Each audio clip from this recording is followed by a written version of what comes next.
जैसा कि कल शिवरात्रि थी और शिवरात्रि के बारे में कथा चल रहा था, अर्थात भगवान शिव के बारे में वर्णन किया जा रहा था और कहा भी था कि भगवान सभी वैष्णव में महान वैष्णव हैं, तो उनके बारे में वर्णन करना ऐसे है जैसे सूरज को दिया दिखाने के समान है। लेकिन फिर भी आपको कल बताया गया था कि शिवरात्रि किसको करना है, किसको नहीं करना है, और अगर करना है तो क्या मांगना है।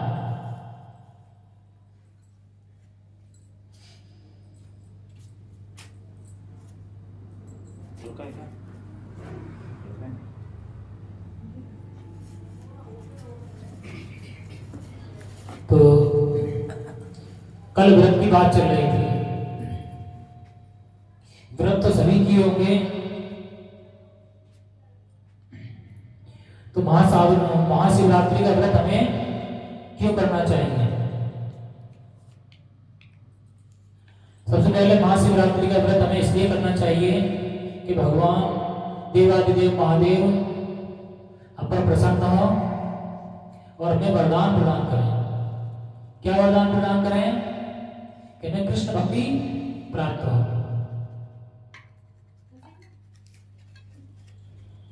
मूल सार तो ये है। इसके बाद में व्रत के अंग क्या है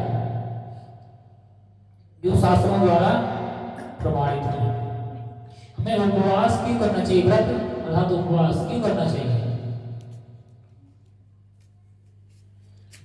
भूखे रहने के लिए, कष्ट देने के लिए। कहते हैं जितना हम अपने आप को कष्ट देंगे भगवान उतना ही खुश है। लगता है ऐसा ही है। उतनी जल्दी हमारी ओर देखेंगे, उतनी जल्दी वरदान देंगे जो हम चाहिए। पर खाना ही बंद कर दो, साक्षात भगवान प्रकट हो जाएंगे। फिर तो ऐसा हो जाना चाहिए ना, खाना बंद कर दो भगवान सामने।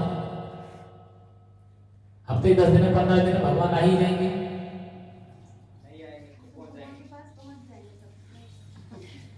कर्मों का हिसाब कौन करेगा, भगवान के पास भी नहीं पहुंचना है। जो हमने कर्म किया उसका हिसाब किताब कहां से होगा।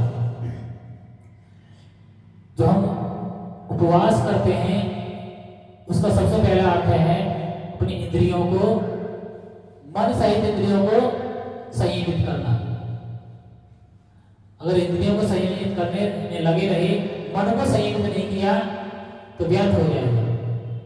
तो कहना चाहिए मन सहित इंद्रियों को संयमित कर दिया। इंद्रियों के बारे में तो जानते हैं, आंख नाक कान जीवा त्वचा,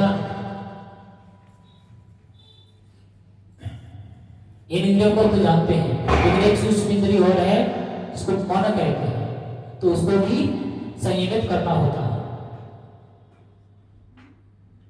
इसलिए व्रत किया जाता है। जो हमारी इंद्रियां हैं वो सभी इधर उधर भागने से बच जाए। ऐसा नहीं व्रत किया है तो मन में इच्छा आ रही है आज तो व्रत है, फल खाने को मिलेगा या कुछ अलग खाने को मिलेगा, तो फिर वो व्रत का मतलब नहीं रह जाता है। इसलिए कहा जाता है कि व्रत करने का अर्थ है अपनी इंद्रियों को संयमित करना। उसके बाद में रात्रि जागरण।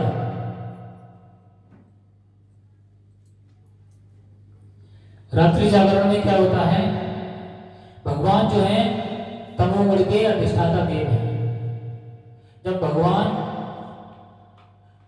के नाम से जब हम उनकी पूजा आराधना करते हैं तो हमारे अंदर जो तमोगुण का जो अधिकता है भगवान उसका नाश करते हैं।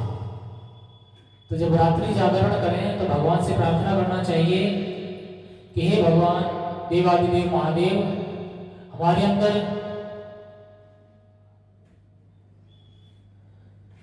अंदर जो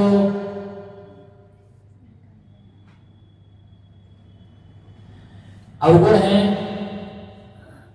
उनको हमारे अंदर से निकाल कर हमें सद्गुण प्रदान कीजिए, जिससे हमें कृष्ण भक्ति करने में सहायता प्राप्त हो।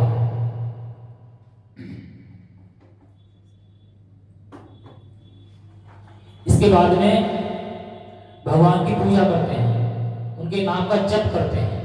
नाम जप क्यों करना चाहिए? विशेषतः सब मंत्र जानते हैं भगवान की प्रसन्नता के लिए। जब किसी का बार बार नाम पुकारते हैं तो क्या लगता है कि सामने वाला हमें अधिक प्रेम करता है। बार बार नाम पुकारने का अर्थ यही है। और दूसरा अर्थ यह है, अगर हम करुण भाव से पुकारते हैं तो जिसका हम नाम ले रहे हैं वो जान लेगा कि जो मेरा नाम पुकार रहा है वो किसी संकट में है।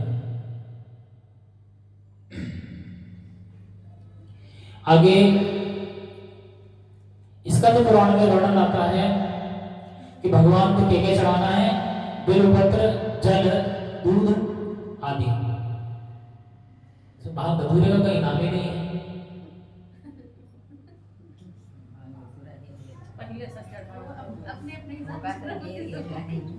कि अपने अपने ढकली और अपना अपना राग है, पीते रहो।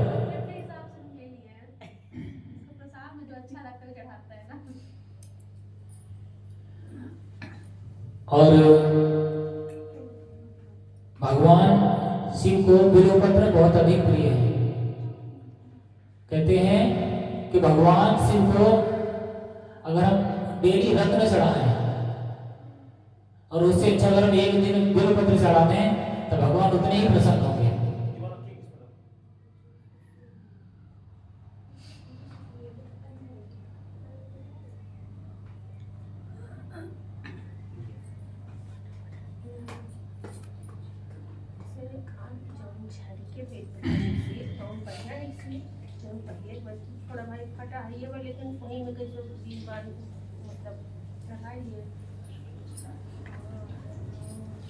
अब भगवान भोलेनाथ के बारे में बहुत सारी कथाएं हैं।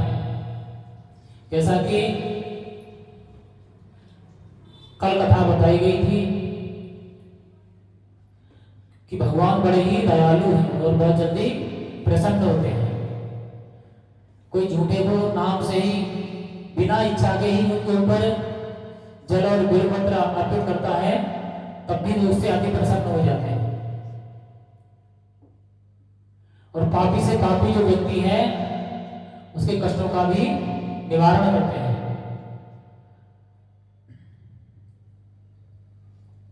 ऐसे ही श्रीमद् भागवत में एक कथा है, समुद्र मंथन की कथा।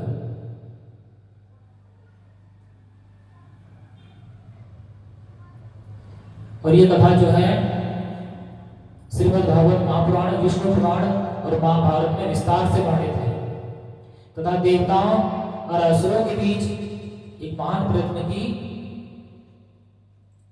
कथा है, जिससे अमृत की प्राप्ति हुई और भगवान शिव नीलकंठ कहलाए। इससे आगे देवताओं के ऊपर कष्ट आता है, तब क्या होता है? एक बार देवताओं के राजा इंद्र ने महर्षि दुर्वासा के लिए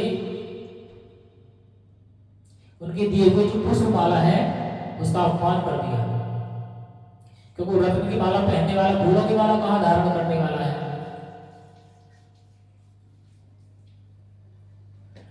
क्रोधित होकर महर्षि दुर्वासा ने देवताओं को श्राप दे दिया कि उनका तेज और बल नष्ट हो जाएगा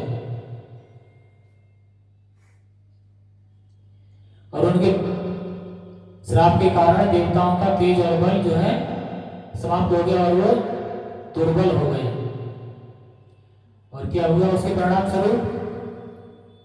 जब कोई कमजोर होता है तो उसकी संपत्ति में कोई भी कब्जा मार के बैठ जाता है। ऐसे ही असुरों ने देखा कि देवता तो कमजोर हो गए हैं, तो चलो देवलोक पर अधिकार कर लिया जाता है। देवताओं के कमजोर होते ही असुरों ने अपने शक्ति के प्रभाव से तीन लोगों पर अधिकार करना प्रारंभ कर दिया और बलहीन देवता जो है भगवान विष्णु के शरण में पहुंच गए और भगवान विष्णु से प्रार्थना किया कि हे सृष्टि के पालनहार, हमारी रक्षा कीजिए। आप तो पालन करता है और आपकी अंत्येष्टिता में हम निर्बल हो गए, तो हम पर कृपा कीजिए। जो हमारा बल छीन हुआ है वो हमें पुनः प्राप्त हो जाए। तो भगवान क्या उपाय देते हैं, कहते हैं कि आपको मंथन करना चाहिए और उस मंथन से जो अमृत प्राप्त होगा उसको आप ग्रहण करके पुनः शक्तिशाली बन सकते हैं। जब भगवान ने ऐसा उपाय बताया तो देवताओं ने उसकी तैयारी